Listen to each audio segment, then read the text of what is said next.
राह चलते लड़कियों के साथ बदतमीजी करने वालों के कोई मुंह नहीं लगना चाहता, और यही वजह है कि ऐसे मनचलों की ये जुर्रत हर छोटे बड़े शहर में आम होती जा रही है। लेकिन नीतू उन लड़कियों में से नहीं थी जो इस बदतमीजी को चुपचाप बर्दाश्त कर ले। इसीलिए उसने भरे बाजार में गली के उस लफंगे को थप्पड़ जड़ दिया। इससे साफ था कि नीतू खूबसूरत होने के साथ साथ हिम्मत वाली भी थी, और उसे अपने आत्मसम्मान के साथ खिलवाड़ कतई मंजूर नहीं था।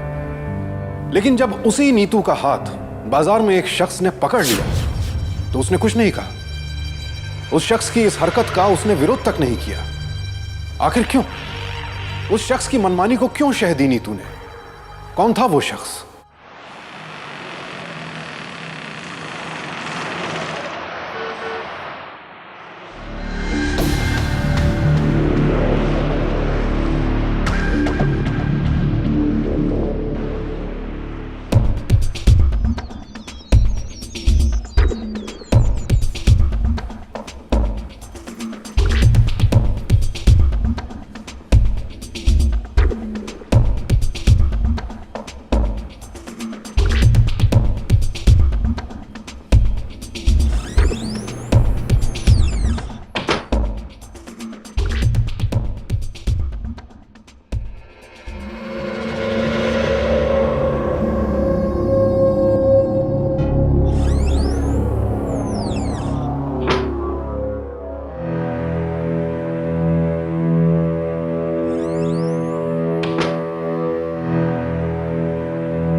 हेलो।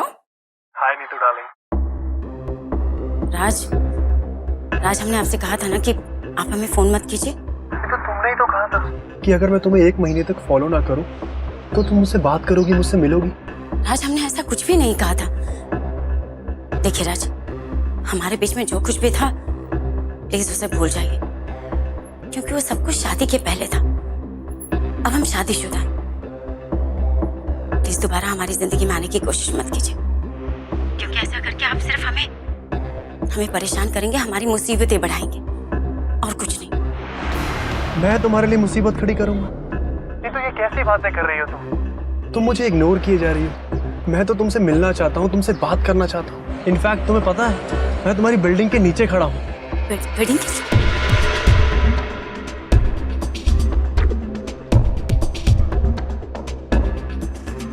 शादी के बाद तुम मुझे भूल गई, हमारे रिश्ते को भी भूल गई। अच्छा एक बात बताओ, शादी के बाद तुम अपनी मैनर्स भी भूल गई हो क्या?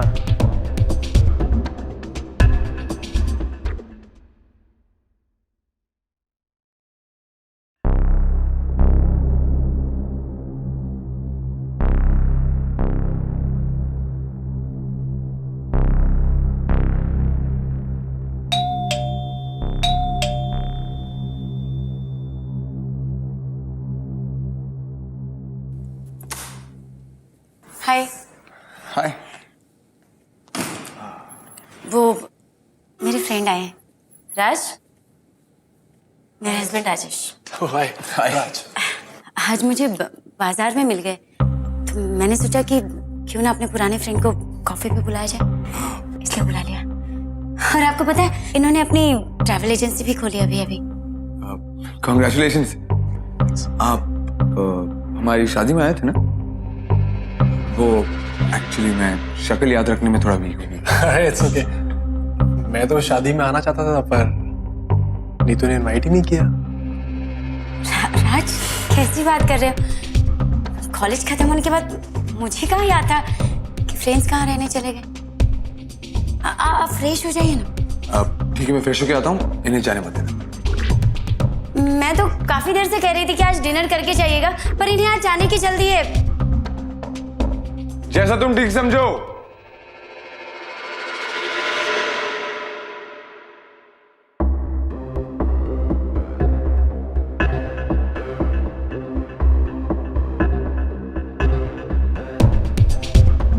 मुझे अच्छा लगता अगर हम तीनों साथ में डिनर करते थे। राज, मैं आपसे हाथ जोड़कर रिक्वेस्ट करती हूँ, आप प्लीज दोबारा यहाँ आने की कोशिश मत कीजिएगा। हमें हमारी शादीशुदा जिंदगी चैन से जीने दीजिए। क्या करें? क्या देख रहा है बे?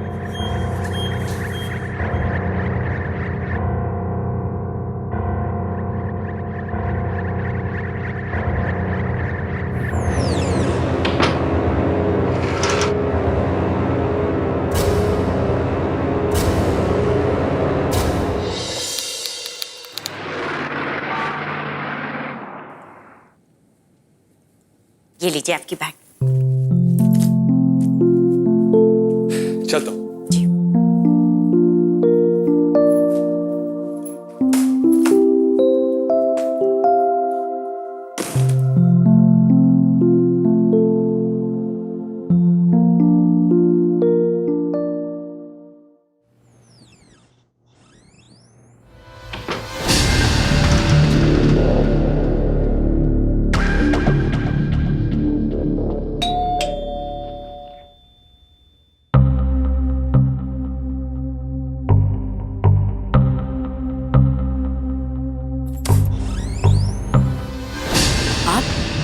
Hi, darling.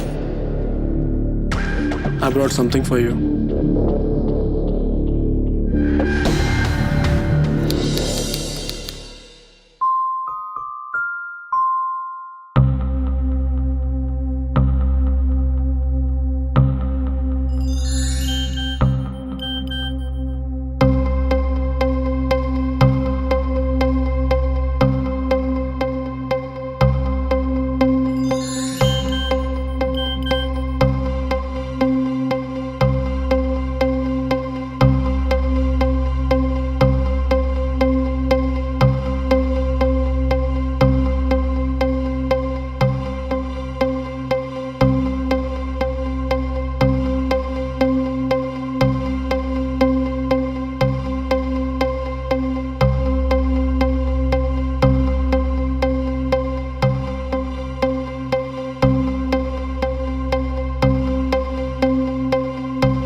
Take this. Happy anniversary. तुम्हें याद है? आज से ठीक 4 साल पहले हमने इसी दिन कमिटमेंट लिया था। क्या आपने पति की सेवा करते हुए सब कुछ भूल चुकी हो? लेकिन मैं कुछ नहीं भूला। है ना? I love you, Neetu darling. क्या तुम हमारे बिताए हुए पल भूल चुके हो? राज, आई एम मैरिड। आप ये क्यों भूल जाते हैं? और यही वजह है कि मैं आपसे दूरी बनाए रखना चाहती हूँ। नीतू, ये सब गलत है। हम शादी कर सकते थे, लेकिन तुम अपने पेरेंट्स के सामने हिम्मत हार गई। अब तुम ये कहोगी कि तुम उस बेवकूफ से प्यार करने लगी हो? हाँ?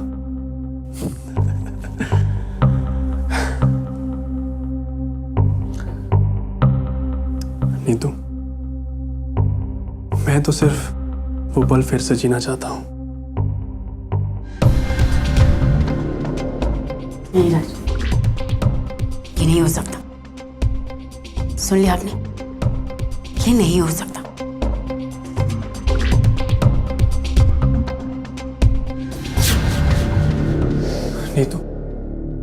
मैं तुम्हें तुम्हारी शादी खत्म करने के लिए नहीं कह रहा हूं। मैं तो सिर्फ इतना चाहता हूं कि जैसे तुम मुझसे पहले प्यार करती थी अब भी वैसे ही करो।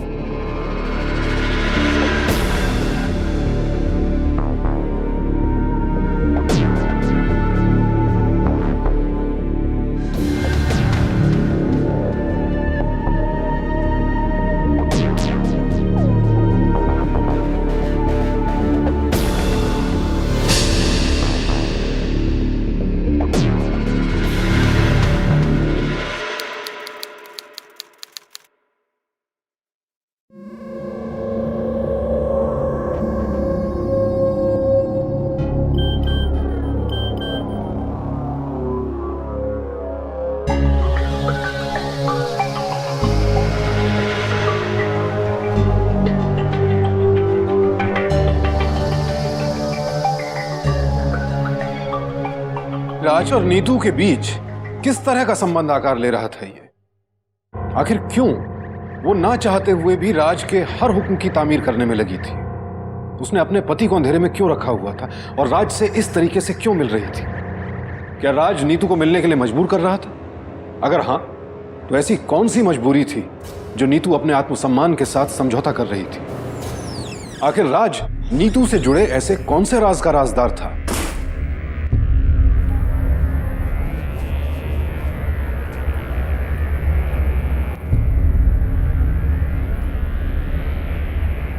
कहाँ चले गई थी तुम? मैं कब से डोरबेल बजा रहा था। हाँ, वो मैं मार्केट गई थी कुछ सामान लाने। आपके पास दूसरी चाबी तो है ना? हाँ, दूसरी चाबी थी, पर ऐसा कभी हुआ नहीं तो हम ना कराते। ठीक।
कौन हो तुम? तुम्हें कहां रहते हो? देखो, दोबारा इस नंबर पर बिल्कुल फोन मत करना, मैं पुलिस में कंप्लेन कर दूंगा। फोन रख। क्या हुआ जी? आप किस पे इतना गुस्सा कर रहे थे? तुम्हारा फोन उठा तो क्या पाया यार? कोई बदतमीज इंसान बदतमीजी से बातें कर रहा था यार, अश्लील बातें कर रहा था तुम्हारे बारे में। लोगों का सिर्फ एक ही उपाय है, पुलिस। चलो। पुलिस? छोड़िए ना, पुलिस स्टेशन जाकर क्या होगा? वैसे भी हम औरतों के हिस्से में ये सब तो सहना ही पड़ता है। देखिए, पुलिस स्टेशन जाकर हमारी बदनामी होगी, जाने दीजिए। क्या बातें कर रही हो तुम? आज फोन पर गंदी गंदी बातें कर रहा है, कल रास्ते पे छेड़ेगा, परसों अगर घर में आ गया तो क्या करेंगे? हाँ, तब नहीं होगी बदनामी। इन लोगों को जितना इग्नोर करो ना, उतना बुरा है। चलो पुलिस के पास चलते हैं। सर, ये नंबर से कॉल आया था। फोन आपका है सर? नहीं, मेरी वाइफ का है। मैडम, नंबर पहचानती हैं आप? इस नंबर से पहले कभी कॉल जाते थे आपको? जी। तुम जानते हो ये किसका नंबर है? कौन? राज का नंबर है। वो कॉफी वाला फ्रेंड तुम्हारा? वो तुम्हें कॉल कर करके इतनी गंदी गंदी बातें कर रहा था? सर जी, ये सब बातें जानने के बाद भी आप चाहेंगे कि मैं कंप्लेंट दर्ज करूं?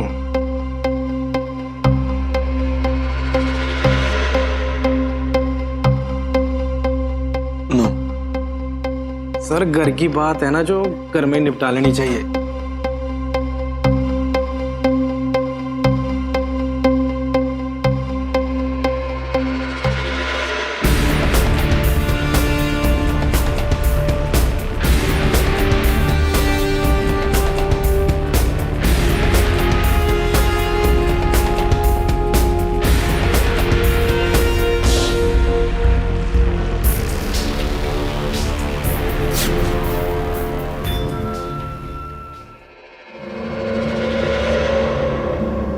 साले, औरतों को गंदी नजर से देखता है, इसलिए तुझे कहाँ पे रखा है यहाँ पे? जाने दीजिए। तुम बीच में मत आओ। सर पहले अपने आप बीबी को संभालो, औरों के साथ चिपकती है, मैं तो सिर्फ देख रहा था। चुप चुप चुप। समझा?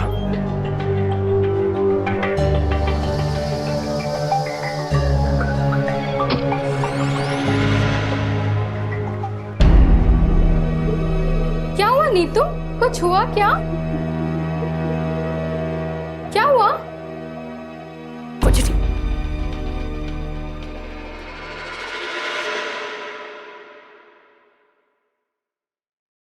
सुनिए जी,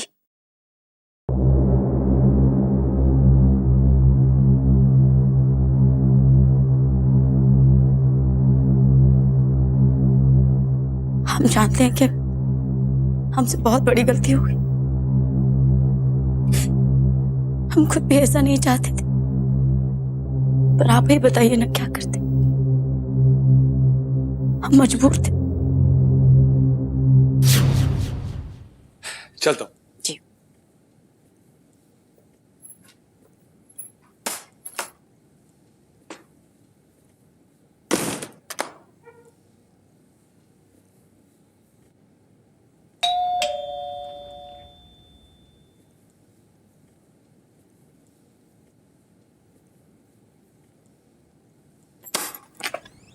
तुम? Hi darling, I got something for you. Raj, मैंने तुम्हें पहले भी कहा था कि यहाँ मत आना, तुम फिर भी आ गए। तुम तो बेकार में गुस्सा हो रही हो। मैं तो बस अपनी पुरानी यादें ताजा करने आया था। So can I come in? I want to show you something.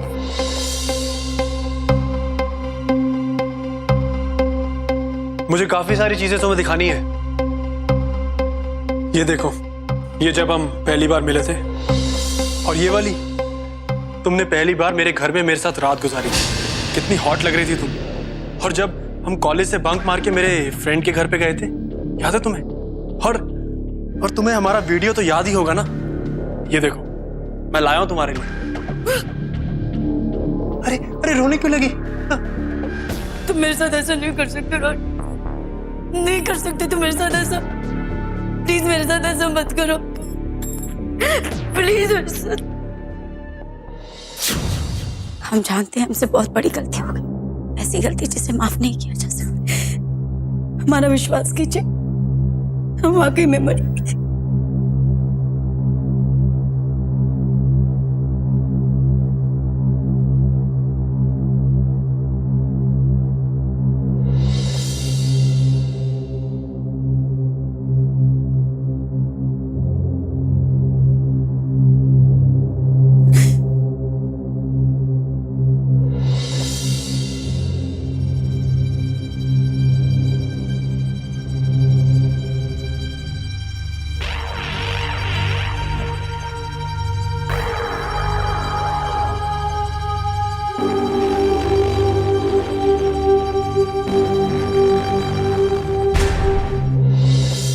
आखिर नीतू ने उस राज से पर्दा हटा ही दिया जिसकी वजह से वो अब तक समझौते करती चली आ रही थी। नीतू ने जब राजेश के सामने अपनी व्यथा बयान की तो जाहिर हो गया कि क्यों मनचलों के मुंह पर तमाचा जड़ने वाली निडर नीतू ने राज के सामने हथियार डाल दिए थे। दरअसल राज नीतू को ब्लैकमेल कर रहा था। कुछ तस्वीरों और वीडियोस को हथियार बनाकर वो उसके साथ मनमानी कर रहा था, और नीतू उसकी मनमानी चुपचाप इसलिए सह रही थी क्योंकि वो नहीं चाहती थी कि उसका अतीत उसके वर्तमान वैवाहिक जीवन को बर्बाद कर दे। पर उसे इल्म नहीं था कि उसकी ये सोच, उसका ये समझौता उसे एक खतरनाक अंजाम तक पहुंचाने वाले थे।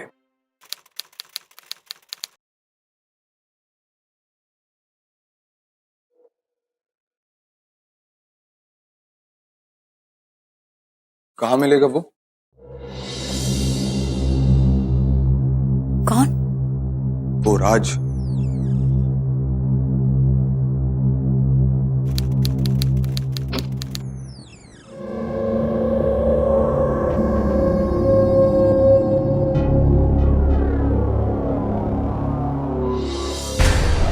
आप यहाँ कैसे? देखो, मुझे वो इमेजेस और वीडियोस चाहिए। ओह, तो तुम्हें सब पता चल गया? चलो अच्छा ही हुआ। अब नीतू को भी इस रोज रोज गंदे से होटल में नहीं आना पड़ेगा। अब तो तुम्हारे घर पे ही मिल लिया करेंगे। और वैसे भी जब तुम ऑफिस चले जाओगे उसके बाद सिर्फ हम दोनों ही तो बचेंगे घर पे, एकदम अकेले। देखो, मुझे कोई तमाशा खड़ा नहीं करना है, चुपचाप मुझे वो इमेजेस दे दो। तमाशा? तमाशा तो तुम्हारा बनेगा अगर वो वीडियोस और इमेजेस मार्केट में आ गए तो। इसलिए चुपचाप निकलो यहाँ से और अपने घर जाओ, और रात को नीतू को भेज देना। देखो, ये बकवास मत कर। ज्यादा हीरो मत बनो, समझे? भागो यहाँ से, चलो। तुमसे जरा हंस के क्या बात कर लिया, तुम तो सर पे ही चढ़ने लगे। चलो निकलो यहाँ से। और सुनो, नीतू को भेज देना।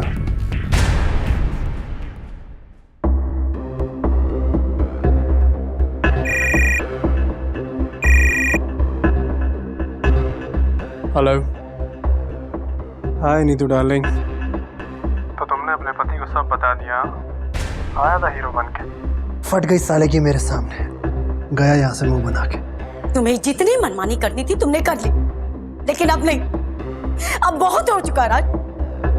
अब नहीं आएंगे, हम तुमसे कभी नहीं मिलेंगे, सुना तुम?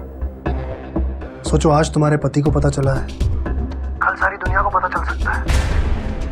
इसलिए समझदार बनो और टाइम पे आ जाना, नहीं तो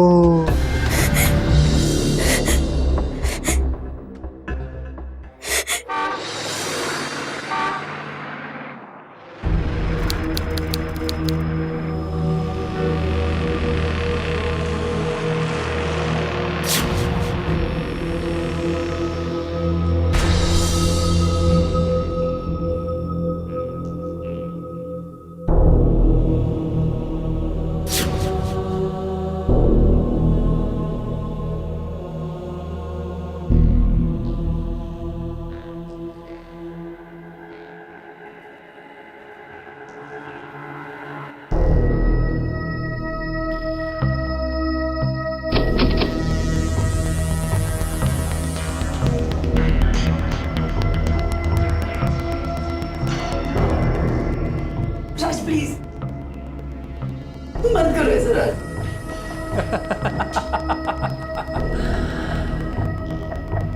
मत करो ऐसा राज। राज please.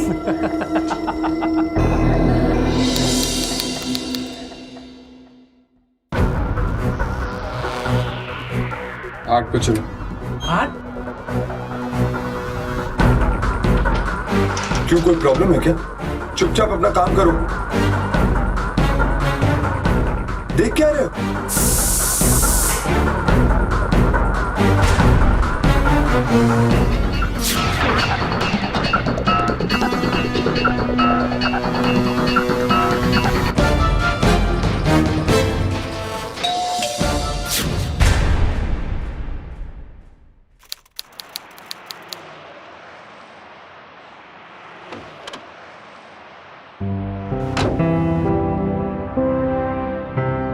Thank you so much Rajesh, तुम नहीं हो तो मैं टाइम पे अपनी बेटी को हॉस्पिटल नहीं ले जा पाता। बाय बोलो बेटा।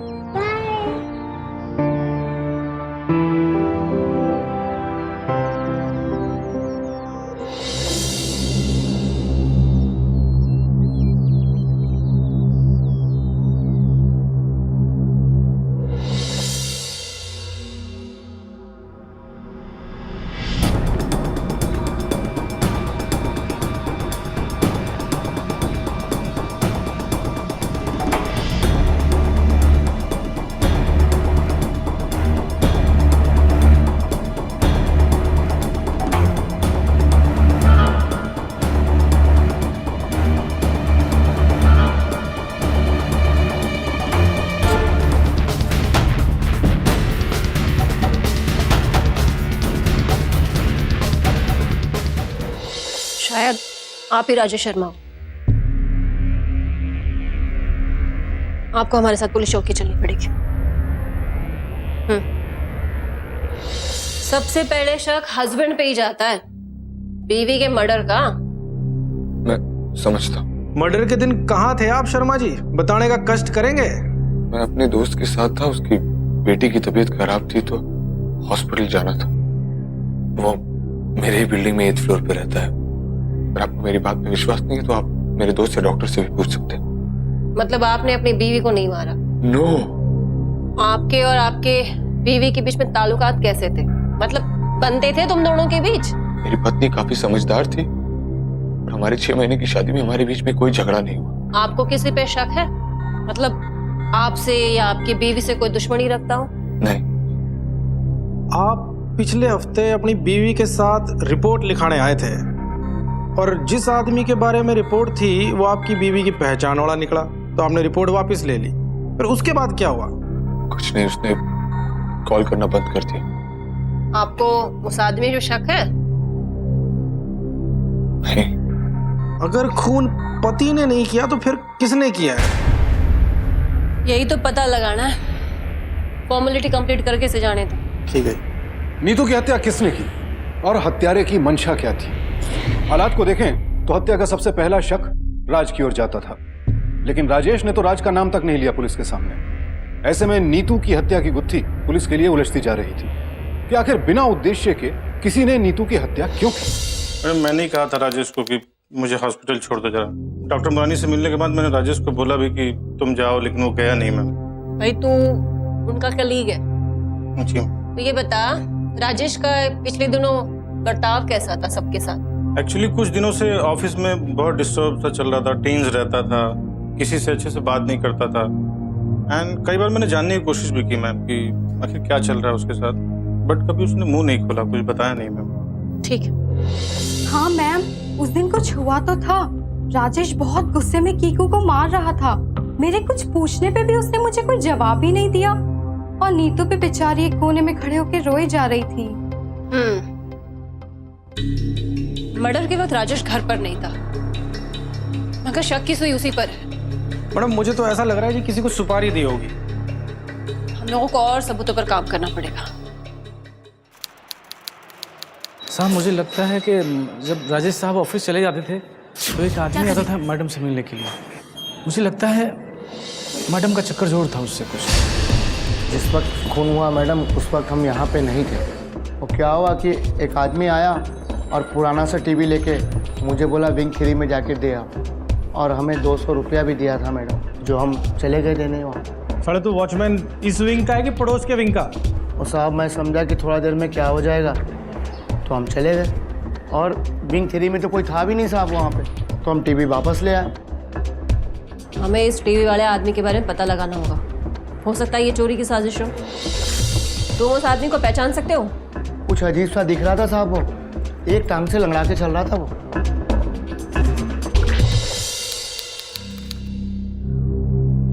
इसको जानते हो?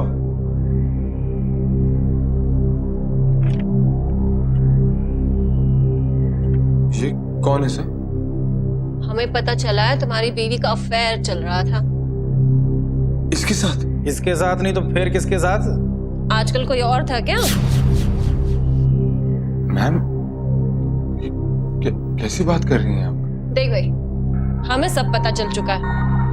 अब तू सच उगल ही दे। अब बोल। नहीं तो चली गई है, कम से कम उसके इज्जत के साथ तो मत खेलिए। तेरे बीवी का अफेयर इस आदमी के साथ था? नहीं सर, मैं इस आदमी को जानता तक नहीं हूँ। जिसने मेरे परिवार को बर्बाद किया है वो नीतू का कॉलेज फ्रेंड। तो मिला था उससे? हाँ। कहाँ? होटल 3 स्टार, बालिका बाजार, रूम नंबर 303। सर, राज नाम का कोई आदमी यहाँ नहीं रुका सर। देखो झूठ मत बोलो, मैं यहीं पे उसे रूम नंबर 303 में मिला था। हमारे बीच में बहस भी हुई थी। सर 303 में तो रमेश सर रुके थे सर, और वो तो 3 दिन पहले ही रूम खाली करके जा चुके हैं सर। देखो, अरे उसकी आईडी की कॉपी तो होगी, और उसने कैश से पे किया कि कार्ड से पे किया? आईडी की कॉपी तो नहीं है सर, उन्होंने 1 महीने के एडवांस पैसे दिए थे और पैसे भी ज़्यादा दिए थे सर। अरे तुम किसी को भी होटल में रख लेते हो बिना आईडी के। मैडम हमें एक बार नीतू के माँ बाप से मिल लेना चाहिए। मैम वो नीतू के पेरेंट्स उसके अंतिम संस्कार के लिए आए हैं, तो अगर उन्हें थोड़ी तकलीफ ना दे पाए। कोशिश करते हैं। देखिए, जिसके बारे में आप पूछ रहे हैं उसे हम जानते तक नहीं, और नीता बिटिया ने भी उसके बारे में कभी कुछ नहीं बताया। वैसे बाबूजी लखनऊ के कौन से कॉलेज में पढ़ती थी? राम बहादुर कॉलेज, वो जो कपूरथला में। नीता की किसी करीबी सहेली का नाम बता सकते हैं जिससे हमें राज के बारे में कुछ पता चल सके? देखिए, इस बारे में हम आपकी कोई मदद नहीं कर सकते।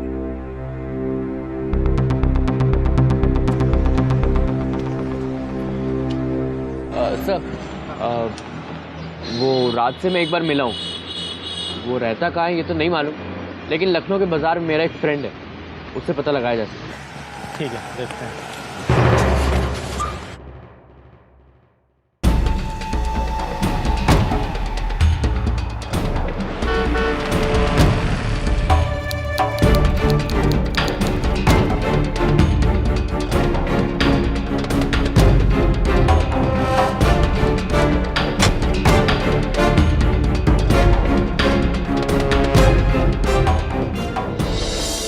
हाँ भाई राज, तुम ही हो?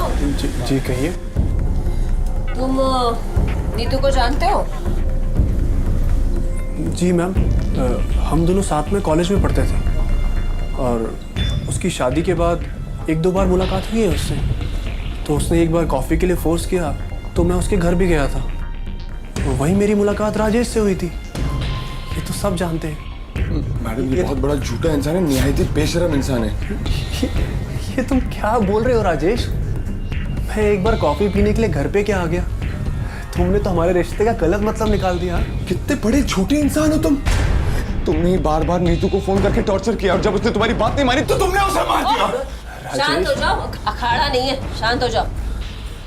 मैम, जिस दिन नीतू का मर्डर हुआ था उस दिन तो मैं कोर्ट गया हुआ था। मेरी एक एजेंसी की बस का एक्सीडेंट हो गया था, तो मेरी तो कोर्ट में पेशी थी। ये देखिए पेपर्स।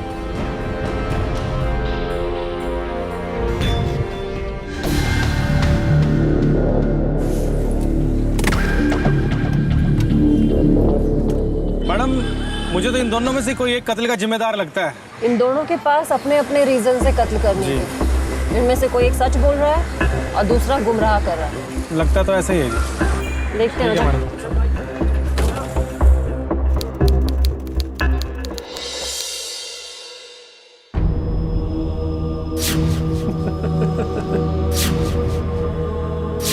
नीतू को भेज देना।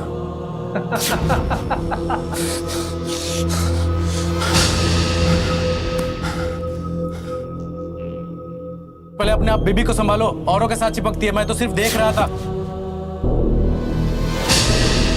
हमें पता चला है तुम्हारी बीवी का अफेयर चल रहा था।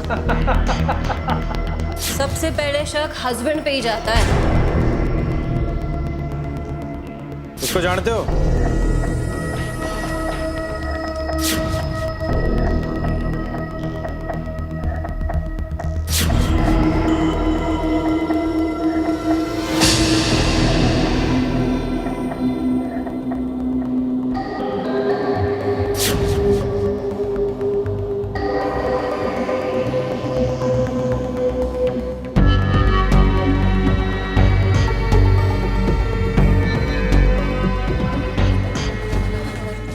मैडम ये फोटो देखिए मैडम, ये वही आदमी है जो होटल की लॉबी में था, और मैंने इसकी फोटो भी खींची थी। पर अपने फैमिली की रेपुटेशन के बारे में सोचकर मैडम मैंने कुछ कहा नहीं। और ये वही बंदा है जिसने हमारे वॉचमैन को टीवी दिया था मैडम। वॉचमैन ने भी यही कहा। मैडम अगर हम इस बंदे तक पहुंच जाएंगे तो शायद खूनी का पता चल जाएगा मैडम। मैडम ये आदमी चिकना उर्फ महेश है और उसके ऊपर ऑलरेडी बहुत से मर्डर और लूट के केसेस दर्ज है।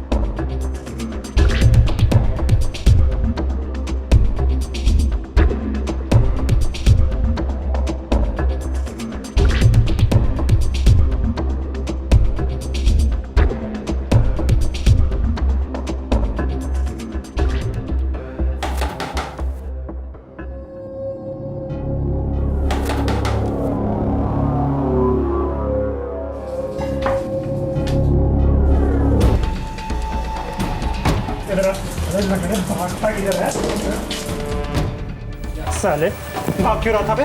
क्यों मार रहे हो साहब? हमें पता लग चुका है कि तुमने नीता का खून किया था। अभी ये बता कि करवाया किसने था? कमाल करते हो साहब, पूरे लखनऊ में खून कोई भी करे इल्जाम चिकना पे ही आएगा। बकवास बंद कर साले, जितना पूछ रहे उतना जवाब दे। अब बक दे। बोल अब बोल। अब बोल। घूरता ही जा रहा है, तो से ये कांड करवाया किसने है? प्लान राज का था और पैसे भी राज ने दिए थे। मैंने सिर्फ काम को अंजाम दिया। अरे अरे ये कहाँ चले जा रहे हैं आप? ये कोई तरीका है किसी शरीफ आदमी से बात करने का? बेटा तेरी शराफत सब जानते हैं हम। चिकने ने हमें सब कुछ बता दिया है। चिकना? कौन चिकना? मैं किसी चिकना को नहीं जानता। ये क्या कर रहे? ये क्या कर रहे? अब कहाँ भागेगा? हाँ? मुंह खुलवाने के और भी तरीके आते हैं हमें। अब सच सच बता, क्यों मरवाया तुमने नीतू को?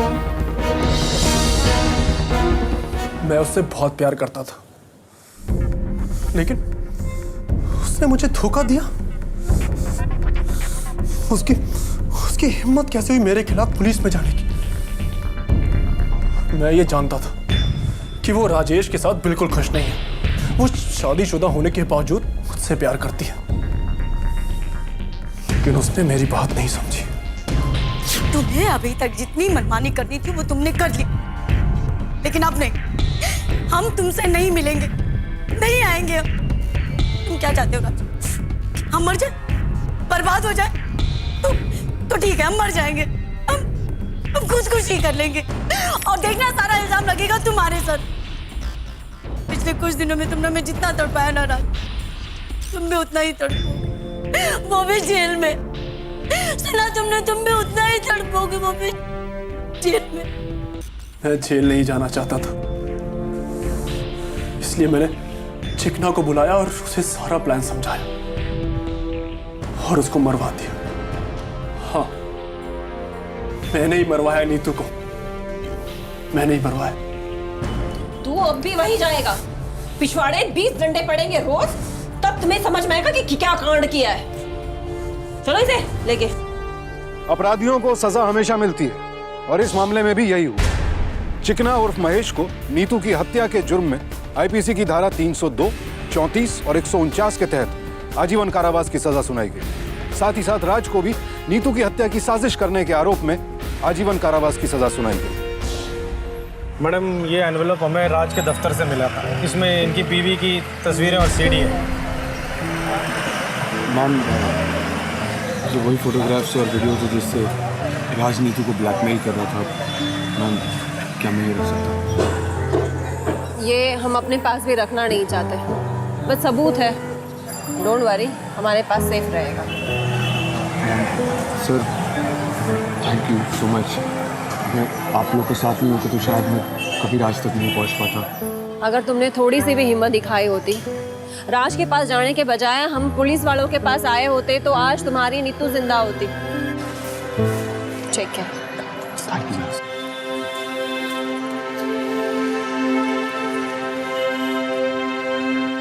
किसी की मजबूरी का फायदा उठाना, प्यार की झूठी कस्में, वायदे याद दिलाना, तड़पाना, अपने गंदे इरादों को पूरा करना। आखिर इस सब का सिला क्या हुआ? राजेश और नीतू के सुखी विवाहित जीवन को राज की गंदी नियत की नजर लग गई और मासूम नीतू की जान चली गई। याद रखिए, आपस में बातचीत के जरिए, संवाद के जरिए किसी भी समस्या का समाधान निकाला जा सकता है। राज नीतू की जिस मजबूरी का फायदा उठा रहा था, वो उसमें कभी कामयाब नहीं हो पाता अगर नीतू ने वक्त रहते अपने साथ हो रही ब्लैकमेलिंग के बारे में अपने पति राजेश या फिर किसी और विश्वसनीय व्यक्ति को जानकारी दी होती। लेकिन उसने ऐसा नहीं किया और नतीजा आपके सामने है। ये बात गांठ बांध ले, गलत समझौते से समस्या बढ़ती है, समाधान नहीं निकलता। इसलिए ऐसी किसी भी मजबूरी के आगे घुटने मत टेकिए, उसका डटकर मुकाबला कीजिए। सावधान रहिए, सतर्क रहिए, सुरक्षित रहिए।